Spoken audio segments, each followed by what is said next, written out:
Welcome. Take It Up with Jessica Lee. I'm here with Jan Arendtsz, who is the founder and CEO of Celigo. Hi, Jan.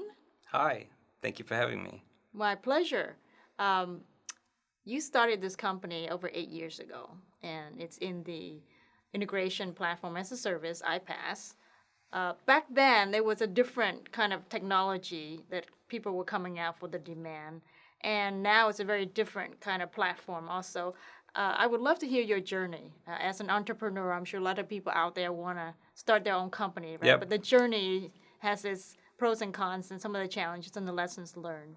Would you please start with what were you doing? What the opportunity did you see? And then how did you come about building this company? Sure. So the story actually starts a little bit earlier than 2011. I was working at a company named NetSuite, which of course is now owned by Oracle. And it was a startup in the early 2000s. And when I joined NetSuite, well, prior to that, I'd always had an ambition to start a company. And I joined NetSuite. These were the early days of SaaS. There were only a handful of SaaS companies around at that time. And immediately, I think within 3 months, it dawned on me that this was the future. SaaS was really going to take over the world when it comes to software. Little did I know that it was going to be this successful, but certainly I saw the potential. And as I saw that potential, and I looked at kind of what I was doing, which was I was helping NetSuite integrate their application with a number of other apps. That's kind of when I thought that this could be the future in terms of a new model for companies to connect various SaaS apps together. So then you went from being part of NetSuite to stepping out and starting your own consultancy, doing this for a few years. Right. So, those were different times. I had a young family. I had a 6-month-old kid. And so I thought a way to do it is instead of getting funded, let's start this more as a consulting business and maybe trial and understand better what the needs are. So we started a consulting company in 2006. And before you knew it, we became pretty successful, grew that team to about 10, 15 people. And while we did a number of things around just consulting around various different cloud apps, we also built a lot of integrations at that time, more as a kind of a managed service. And then of course, the finance crisis happened in 2009. And coming out of that, we saw a number of different trends in the integration space and a pretty significant uptick for demand where companies were buying these SaaS apps and they wanted these apps connected and they wanted these apps connected pretty fast. Yes, yes. So that was the time when we decided that the services business has kind of filled its need and that we were ready to abandon that and really start a full-fledged SaaS business. And that's what happened in 2011. So in 2011, the whole market is huge. The addressable market is massive. Everybody needs integration nowadays. But the platform you have now is actually very different than the one you started with. Can you share with us what made you rebuild the platform? Right. So in 2011, we started with kind of the core IP we had coming from our consulting business. And it was great. It was easy for us to acquire customers. And so time went by. And I think around maybe 2014, we started to see trends in the industry, the way companies were buying SaaS apps. We saw a lot of departments buying SaaS apps, or a line of business buying SaaS apps.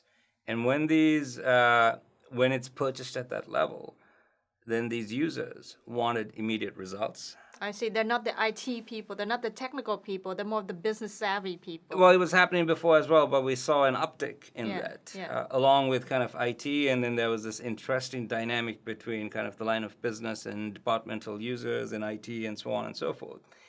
And to be honest, it was pretty chaotic, right? And so the needs we saw when it came to integration was, hey, business folks too want to be empowered to build or deploy integrations. They have a business problem, they want it solved. Right. So that's kind of one thing that we saw. And then speed. The speed to get a solution, to automate a business process, became also pretty apparent. So when we looked at all of that and we looked at the technology that we had, we decided that in order to really do this, looking ahead to the next 5-10 years, that we wanted to build something that was really easy for companies of all sizes, and then arguably most employees in the enterprise to be able to benefit from this. Right. And that was kind of the painful decision that we made, to really take a step back, evaluate what we had, and we decided, hey, the answer is we're going to build something new. So we entirely replatformed, starting in 2014 and went to market in 2016. And you've seen an accelerated adoption of the new platform. Right. So with as is the case with any new platform, we came out with integrator.io in 2016. It took us a while to be able to then go fill in some of the gaps, iron out some of the kinks. Perhaps it took us about 2 years to be able to do that while selling the platform as well. And by the way, then also to take our install base, we had well over 1,000 customers at that time, to get them migrated onto the new platform, get additional feedback, so on and so forth. But I'm going to say about 2 years after we went to market in 2016, so sometime in 2018, is when we felt like we had really gotten to the point where the vision that we had for this new platform and the product that we had kind of matched pretty well.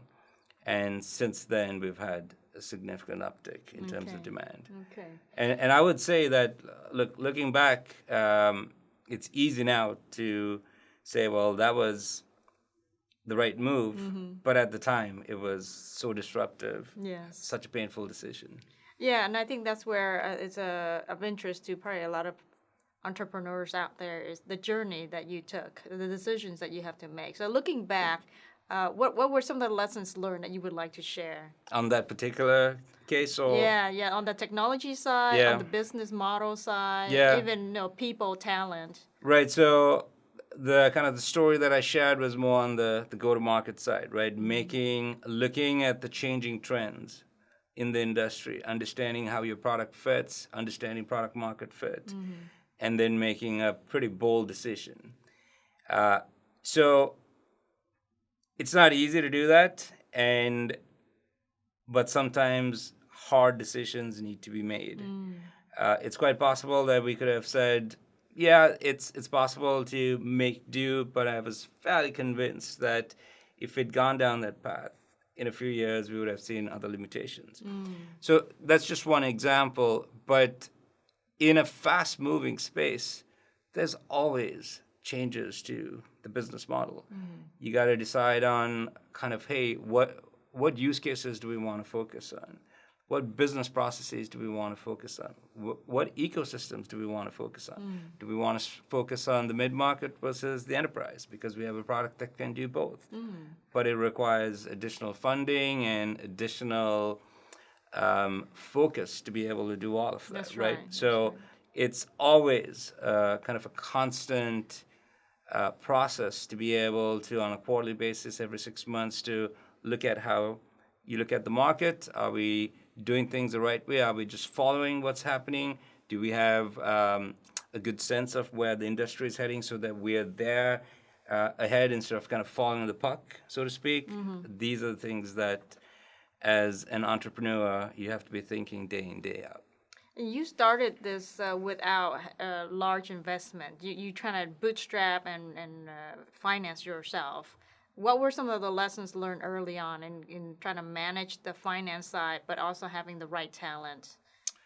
Right. So bootstrapping a company sounds great once you've succeeded, but in the moment, it's the road less traveled, and that's for a reason, right? Everything turns into a compromise. You are limited in terms of, you know what you want to do. You've charted a path to go there, and then you look at what you can do, the means that you have, and sometimes they don't quite match.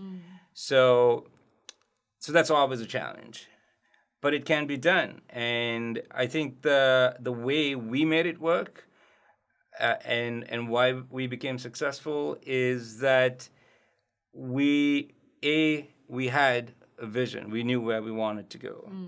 We broke it down into smaller phases, smaller journeys, and then instead of trying to do too much, we would go hire a number of folks, and then we'd set a timeline, such as in 6 months, we're making a small investment. In 6 months, we want to see that pay off. Then we want to consolidate. Then we're going to go through another round like that. So it's small incremental steps, and try to execute pretty well within those steps so that you can continue to grow revenues, your team size, and get to where you want. Whereas if you had a lot of funding, you can arguably say, well, I'm going to do it all, and I'm going to go hire a large team. Again, pros and cons. Right. Okay. Right now, you've got you have over like 2,500 customers, and you're targeting the mid-market.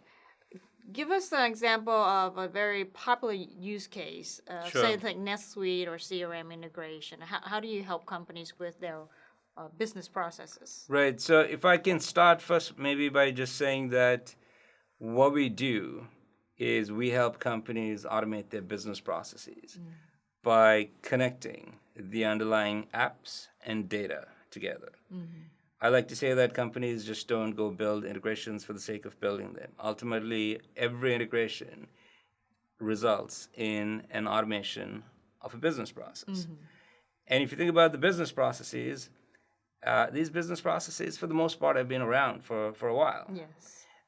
And can change by kind of the industry that you're in. So, for example, for a typical high-tech company, a software company, a typical business process might be lead to cash. You have a front office, you have a back office. The front office has a CRM, the back office has an ERP. You are closing deals in the front office, the back office needs to see those deals come in, approved, so on and so forth. And then as the back office, the finance team is kind of invoicing these customers and getting paid, you want to make sure that the folks selling to these customers see that data. If there's a kind of a credit hold on a given account, you want to make sure that that data is all synchronized. But it's just not like moving data. There are actual processes that occur in real time. So that's an example of a business process that we call lead to cash that happens literally in real time. It's instantaneous.